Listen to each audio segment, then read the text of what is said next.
కరీంనగర్ మండలం దుర్మేడ్లో ఓ యువతిపై అశోక్ అనే యువకుడు అత్యాచార యత్నానికి పాల్పడ్డాడు. గ్రామంలోని రజక కులానికి చెందిన యువతి అశోక్ ఇంట్లో బట్టలుతికే పనిలో చేరింది. ఈ క్రమంలో సోమవారం మధ్యాహ్నం యువతిపై అత్యాచార యత్నానికి పాల్పడగా తప్పించుకుంది.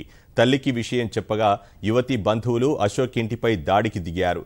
కిటికీ అద్దాలను, మొక్కల కుండీలను ధ్వంసం చేశారు. అశోక్కు వివాహం కాగా 2 పిల్లలున్నారు. పోలీసులు అశోక్ను స్టేషన్కు తరలించారు.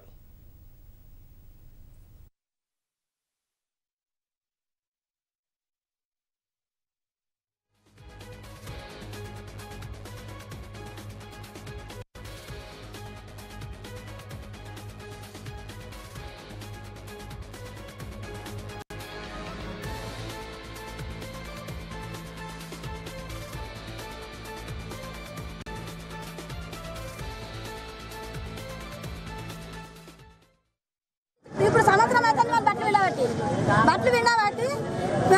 బట్టలు విండి వచ్చేటప్పుడు చేసేది పట్టి వాడు సలాకాలు వాడు కిరాణా షాప్ పెట్టుకుని అమ్ముతుంటాడు.